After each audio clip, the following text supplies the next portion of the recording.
नमस्कार विद्यार्थियों। पिछले लेक्चर में हम खिलाफत की संस्था की बात कर रहे थे, खलीफाओं के शासनकाल के विषय में चर्चा कर रहे थे। तो हमने देखा कि किस प्रकार से बाइजेंटाइन और ससानी राजवंशों के ऊपर अरबों ने अपना अधिकार कर लिया था, मुस्लिम राज्य स्थापित कर लिया था। मिस्र, सीरिया, इराक, ईरान के क्षेत्रों पर अपना अधिकार इन्होंने कर लिया था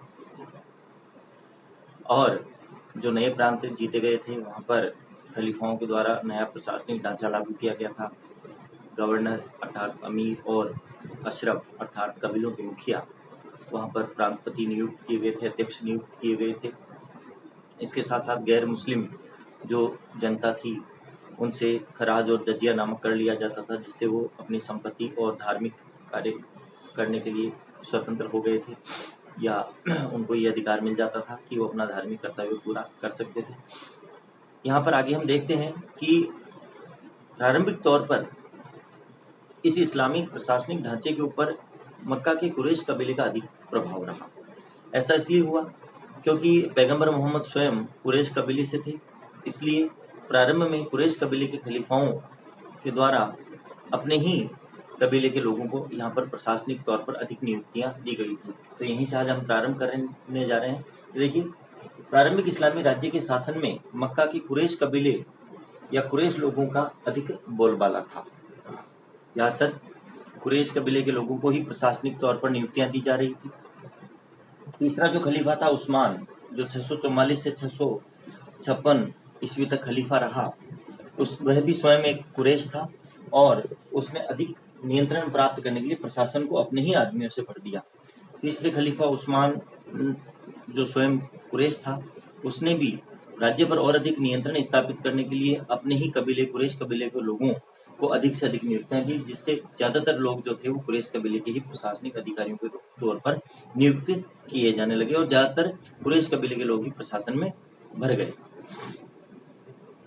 इसके परिणाम स्वरूप अन्य कबीलों के साथ झगड़े उत्पन्न हो गए। जो दूसरे कबीले वाले थे उनको जब इस प्रकार के अधिकार नहीं दिए गए, प्रशासनिक जो अधिकार थे या प्रशासनिक जो नियुक्तियां अन्य लोगों को जब नहीं दी गई, तो अन्य कबीले के जो लोग थे उनसे कुरैश कबीले के लोगों का झगड़ा या जो मतभेद था वो उत्पन्न हो गया। तो धीरे धीरे ये मतभेद बढ़ते गए। इराक और मिस्र में तो ये विरोध था ही पहले से ही, और अब मदीने में भी विरोध उत्पन्न हो जाने के परिणाम स्वरूप उस्मान की हत्या कर दी गई। देखिए, इराक और मिस्र में पहले से ही इस प्रकार का विरोध चल रहा था कि केवल कुरैश कबीले के लोगों को ही प्रशासनिक तौर पर नियुक्तियां दी जा रही थी। ज़्यादातर प्रशासन में कुरैश कबीले के लोगों को ही नियुक्तियां दी जा रही थी, इसलिए अन्य कबीलों के लोग पहले से ही इनसे कुरैश कबीले और जो खलीफा उस्मान था उससे नाराज थे। इसके साथ साथ इराक और मिस्र में पहले से ये विरोध चल रहा था, अब मदीने में भी विरोध प्रारंभ हो गया था। अंततः इसका परिणाम ये हुआ कि किसी विरोधी ने उस्मान की हत्या कर दी। उस्मान की मृत्यु के बाद अली को चौथा खलीफा नियुक्त किया गया। अली जो पैगंबर मोहम्मद के रक्त संबंधियों में से एक था, उसे चौथा खलीफा बनाया गया जब उस्मान के पश्चात 656 ईस्वी में। परंतु अली भी जब खलीफा बना तो उस्मान के जो अनुयायी थे वो उससे नफरत करते थे, क्योंकि उस्मान की हत्या कर दी गई थी और अली को चौथा खलीफा बना दिया गया था। इसलिए उस्मान के जो रक्त संबंधी थे वो अली से नफरत करते थे और इसके साथ साथ इस प्रकार से एक तरह से दो गुट बन गए थे इस्लामिक राज्य के अंतर्गत, जो कुछ अली के अनुयायी थे और कुछ उसके विरोधी थे। तो इस प्रकार से अली ने मक्का के अभिजात वर्ग के लोगों के साथ 656 से 661 ईस्वी के बीच 2 युद्ध लड़े। देखिए, ये जो विरोधी थे इसके अभिजात वर्ग के लोग, जो अली को नहीं चाहते थे कि वो खलीफा बने, उन लोगों के साथ अली को 2 युद्ध लड़ने पड़े थे। 656 से 661 के बीच ये 2 युद्ध लड़े गए, जिसके अंतर्गत पहला जो युद्ध था वो था मोहम्मद साहब की पत्नी आयशा के नेतृत्व वाली सेना के साथ। तो देखिए, अली ने 657 ईस्वी में मोहम्मद साहब की पत्नी आयशा के नेतृत्व वाली सेना को ऊंट की लड़ाई के युद्ध में पराजित किया। 657 ईस्वी में एक लड़ाई हुई, ऊंट की लड़ाई, जो अली और मोहम्मद साहब की पत्नी आयशा के नेतृत्व वाली सेना के बीच में लड़ी गई थी। इसके अंतर्गत अली जो था वो विजित हुआ और उसने आयशा के नेतृत्व वाली सेना को पराजित कर दिया था, क्योंकि कुछ लोग ऐसे भी थे जो मोहम्मद साहब की अली के विरोधी थे और मोहम्मद साहब की पत्नी के अनुयायी थे। और मोहम्मद साहब की जो पत्नी आयशा थी वो अली की विरोधी थी। तो इस प्रकार से इन दोनों में लड़ाइयाँ हुई और इस लड़ाई के अंतर्गत अंततः अली विजित हुआ।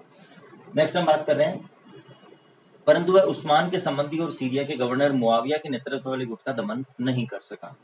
अली यद्यपि कुछ विरोधियों को पराजित करने में सफल हुआ, परंतु जो तीसरा खलीफा उस्मान था उसका एक निकट संबंधी था और सीरिया का गवर्नर था मुआविया। उसके नेतृत्व में कुछ विरोधी गुट, एक सबल विरोधी गुट बन गया था, उससे वह उस दल का वो दमन नहीं कर सका था। तो आगे चल करके कुछ समय बाद अली के अनुयायी दो धड़ों में बट गए थे, कुछ अली के साथ रहे और कुछ उससे अलग हो गए थे। तो दो धड़ों में बट गए, कुछ उसके वफादार बने रहे और जबकि अन्य लोगों ने उसका साथ छोड़ दिया। जिन लोगों ने उसका साथ छोड़ा वे खर्जी कहलाने लगे। जो लोग अली के अनुयायी बने रहे और जिन लोगों ने वो तो अली के साथ ही रहे, हमेशा वफादार बने रहे, और जिन लोगों ने अली का साथ छोड़ दिया वो खर्जी कहलाने लगे। खर्जी। इसके शीघ्र बाद एक खर्जी द्वारा, यानी कि एक विरोधी के द्वारा, जो अली का विरोधी बन गया था, एक खर्जी द्वारा कूफा में एक मस्जिद में अली की हत्या कर दी गई। अंततः 661 ईस्वी में जब अली के कुछ और विरोधी बढ़ गए जो खर्जी थे, उनमें से किसी ने कूफा में अली ने अपनी राजधानी बना रखी थी, वहीं पर एक मस्जिद के अंतर्गत अली की हत्या कर दी गई। उसके बाद 661 ईस्वी में जब अली की हत्या कर दी गई तो 661 ईस्वी में मुआविया, जो उस्मान का रिश्तेदार था और सीरिया का गवर्नर था, उसने स्वयं को अगला खलीफा घोषित कर दिया और एक नए राजवंश, एक नए वंश उमैयद वंश की स्थापना की, जिसने 750 ईस्वी तक इस वंश के खलीफाओं ने शासन किया। तो नेक्स्ट हम उमैयद वंश के विषय में अगले हमारे लेक्चर में चर्चा करेंगे। धन्यवाद।